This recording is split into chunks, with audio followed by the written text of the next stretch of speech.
Hello everyone. Today in conversations with Ava J Holmes. She's an amazing person who we met on our trip to Puerto Maldonado in the Amazon, and I can't wait to share more about Eva and her experience in here. So Happy to be here, thank you. hi Eva. Hi, how are you? Great, lovely to meet you, and it's been amazing knowing you and what you've been doing here. So just want to share some more information with some of our friends. So who is Eva? Who are you, and where are you from? Oh, where am I from? Well, that's a very good question I ask myself every single day. I consider myself to be on planet Earth just because I've lived in many places. I've lived in Japan, I've lived in India, my family's in between Spain and New York. I've lived grew up for 7 years in my childhood on a Navajo reservation in the United States. And then spent the rest of my life kind of between New York, Seattle, and Europe, many places in Europe. And then of course, I mentioned quite a bit in Asia as well. So I love the world, also love working with elephants in Kenya. Anywhere where there's animals, where there's nature, that's home to me. So yeah, I think you feel connected to nature wherever you're close to nature. Yeah, wherever there's nature is my home. So if you ask me where I'm from, well, we all are from Mother Earth. We're all from Mother Earth. I think That's sometimes so amazing. Yeah. And what is your background? What you did prior, sort of in last? Prior to living here? Yes.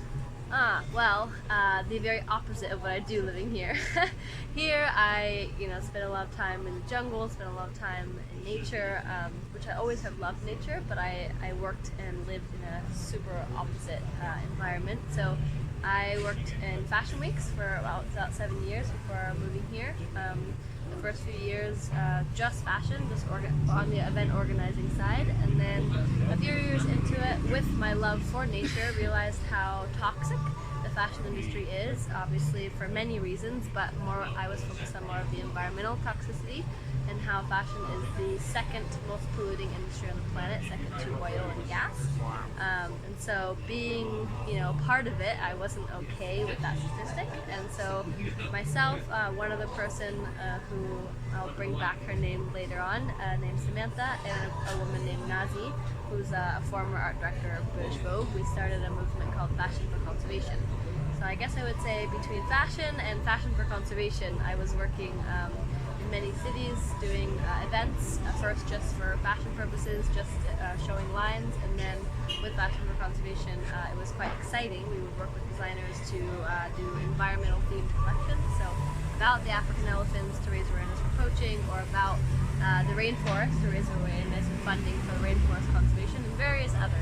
We did one about amphibians, we did several different themes throughout the years that we are going on. So I worked in fashion, I guess. I traveled every other week, or at least once every few weeks to the next place. And now I live in the jungle, which is kind of the most remote, I would say isolating, but in a good way. We still connect to the internet when we're in the town, not in the forest. We call it the internet instead of the internet when we're in the forest. Not the internet. The only connection you have is with your inner self and others. Amazing, I love that. Yeah, so it was a lot for me to kind of just like pick up and leave that behind. It was kind of the most extreme thing I think any of us can do, is have a perfectly well-paying, wonderful life where you're going, to the best parties in the world, drinking the best champagne with the best and most celebrities, and the only thing that can get better than that from there is going absolutely the other direction, going back to nature. So I had the best life, and this is a better life. So from one extreme to another extreme. One extreme to another extreme. It's intense. So what made you move to Peru?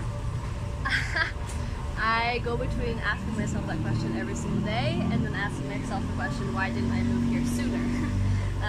Because I came here unexpectedly. I came here for a 2-week vacation to visit a friend, actually one of the co-founders of Fashion for Conservation. She had become very connected with the jungle here and did her PhD in wild cat conservation here. And I came to visit her for 2 weeks, and I ended up staying for 2 months. And then I kept coming back and stayed longer and longer, just because it was such a bubble and a break and a breath of fresh air from the chaos and the anxiety and fight or flight that we live in, especially in a high-paced industry like fashion or anything else. So I don't really know what was the point where I ended up living here, but at some point it just made more sense to move all my stuff here and go back and forth between here and Peru, between the rest of the world and Peru. now I'm here all So the how time. long has it been then? You have moved in here full I've time? been going back and forth for about 4 years, 4 and then years. living here like full time for about a year and a half. It's great that you're using the words like anxiety, fight or flight in the environment that we live in, and we don't realize how toxic that environment can be, not just for our external health, but also for our inner health. And again, to come and realize how important it is to look after both external as well as our inner health. Yeah, and I think we can talk about it, right? We can say like, oh yeah, I feel stressed or I feel tired, and we kind of become immune to that system where you become Just because immune. we say it, so we think Yeah, it's okay. so every time we say, how are you? You know, the answer is, I'm good, I'm tired, or like, I'm okay.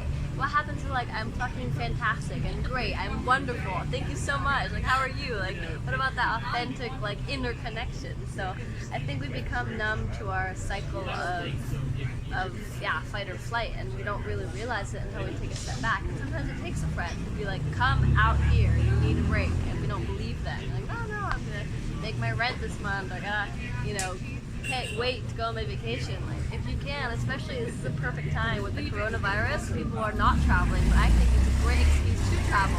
What better place to be than the jungle where there's no coronavirus? Absolutely. It's the best place to Just try. come here, guys.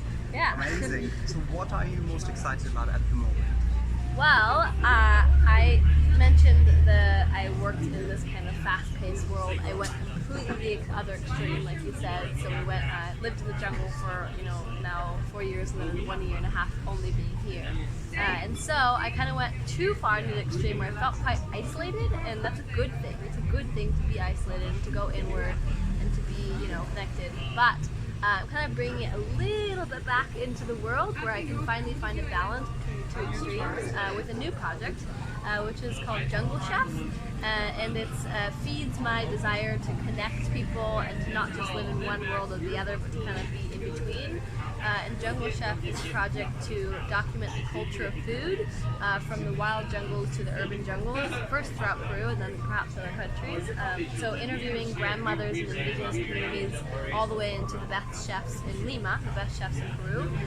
Peru has the best culinary food, the best chefs for 8 years in a row on a global scale for all the judges and all the competitions and all the boards have given Peru the culinary lead 8 years in a row. So it's a really incredible place to be food-wise, which is so funny because so many of my colleagues in fashion have somehow found themselves in the food industry after retiring from fashion, which it kind of makes sense. You go from outer beauty to inner beauty, with the food, and you still have the visual color and the taste, but it really is nurturing from the inside out. And so that's our new project, is Jungle Chef. It's myself, my partner is Peruvian, and then a friend who's a fashion photographer from London. So we go around interviewing these different people, and it's already online. We already have a blog and website, which is free. It's really inspiring stories of ingredients you've never heard about before, their nutrition information, but also their cultural stories. And then we're doing a book in this fall. In November, we're coming out with a book, Jungle Chef, which is the Watch out for the book, guys, called Jungle Chef, coming out in November. Very excited about that. Amazing.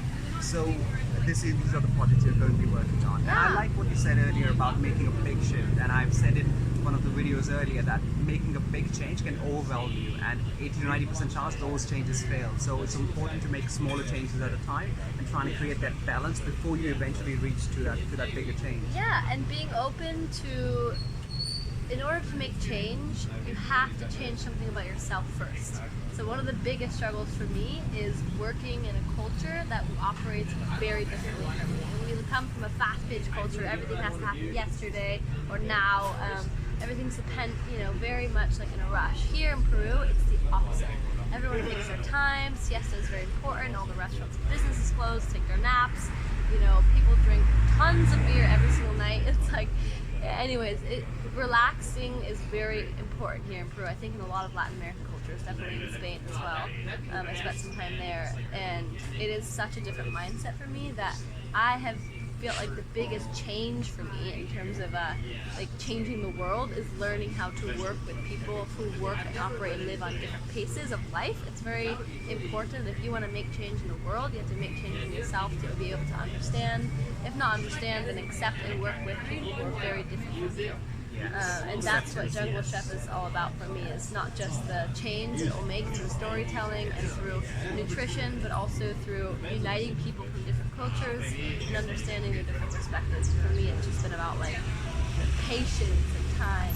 So anyway. So how do you envision a sustainable lifestyle and business?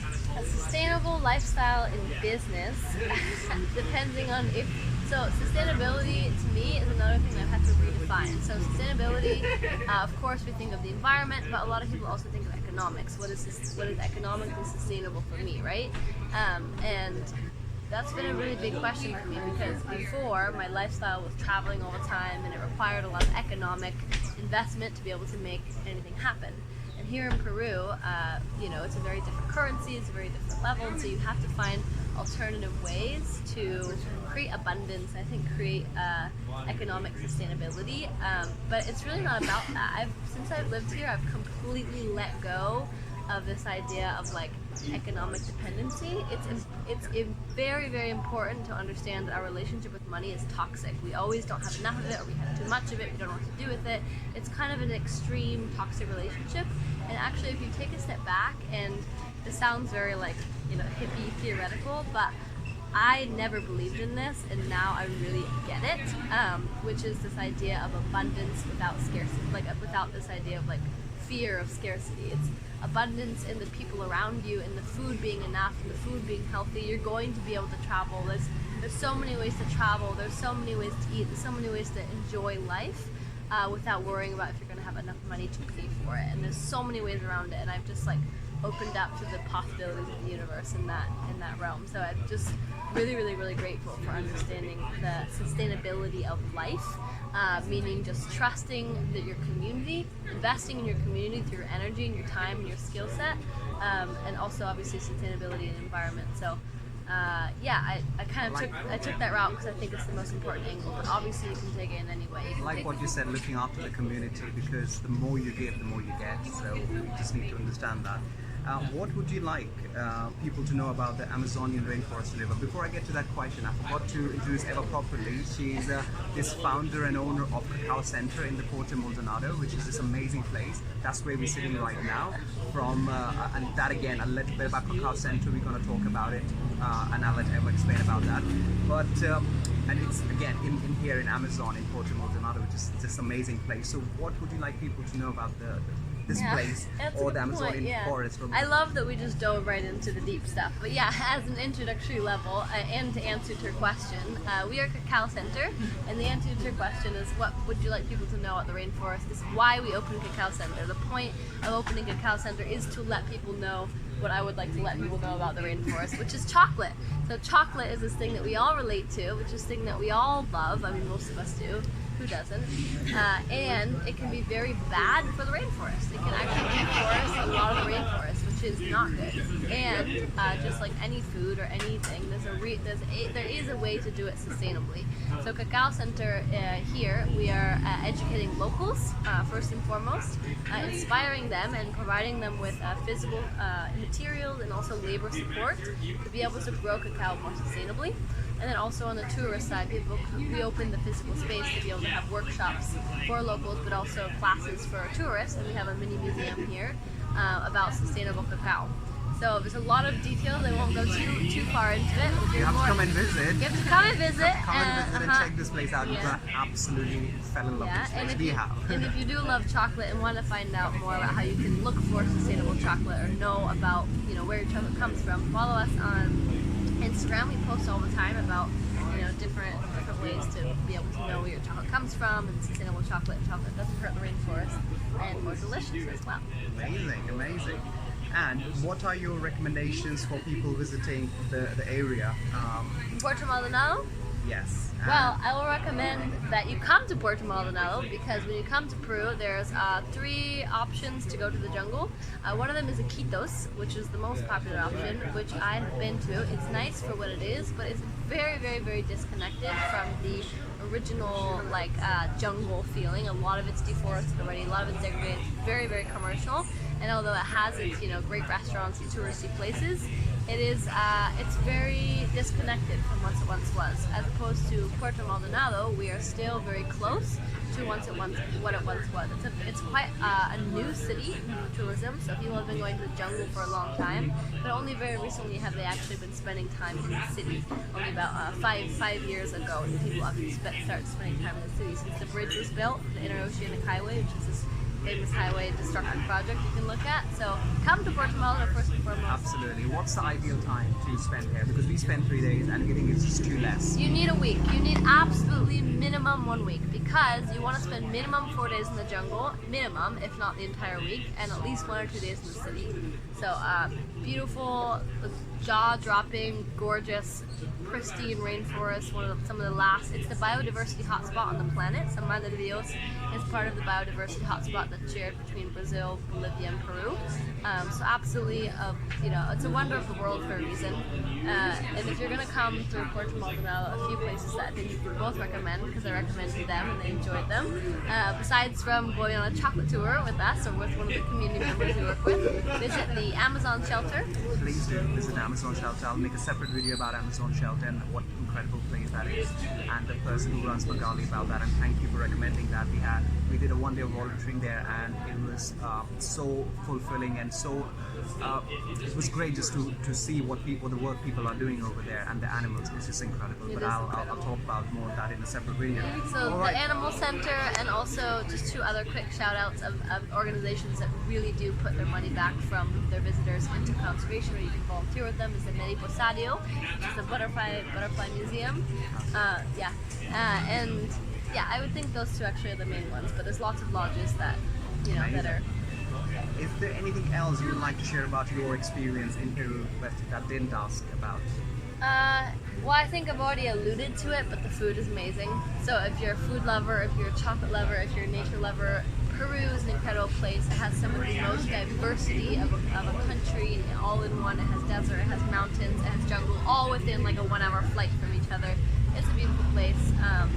And I've just been really lucky to be able to have this time to explore it and document the food in every corner of it. So yeah, definitely. Before we go, I want to say thank you to Eva, and I'll ask her to tell a little bit about the Kakao Center where we're sitting. It's an incredible place, and everything here that I've seen or eaten or tried, it's made ethically. It's supporting the local farmers, educating them about trade and giving them the right knowledge. We'll do a little tour? Which is incredible. I think we can do a little tour about it. And also okay. before we forget, where they can find you in terms of the social media, Instagrams and Facebook. Sure. If you could quickly tell them. So we'll do a little tour in a second at Kakao Center, but we are found on Instagram, on Facebook, Kakao_Center. That's it.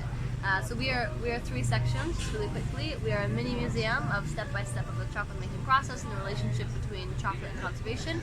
We are a little eco shop of all artisanias, crafts made by the local indigenous communities that are still here, and also some sustainable food products like cocktails, marmalades, hot sauces, and of course chocolate made sustainably, whether it's sourcing ingredients from permaculture systems or wild harvesting. We have a honey that's coming from 6 different species of wild bees, lots of wild harvested palm fruits, even up to suri, which is a wild grub. So we're a vegetarian vegan cafe except for insects, because it's the most sustainable protein on the planet. So we're very lucky here to have an abundance of insects and proteins. Yes, it's absolutely incredible. Let's do a quick round. Quick around tour? there. Yeah, perfect.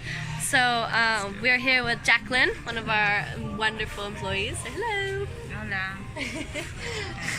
And here's a tiny little version of the other museum we have. We have some chocolate being made right here. And then here we have a little preview of our gift shop. You wanna come? So we have, everything from Brazil nut cocktail, which in the world Brazil nuts only come from this corner of the biodiversity hotspot. They come from Brazil, Bolivia, and Peru. All of the Brazil nuts in the world come from here, and they're way more delicious, don't you think, than the ones we have back in the States or in Europe? They taste more like coconuts, and they're very fresh. We have in the family of cacao, there's 2 other species of fruit. There's the cupuaçu and the macambo. So we have some products from the other family of cacao. We've got some artisanias made from the local indigenous communities here. Some different earrings made from grasses, from seeds. Have lots of little things. This is wild harvested cotton.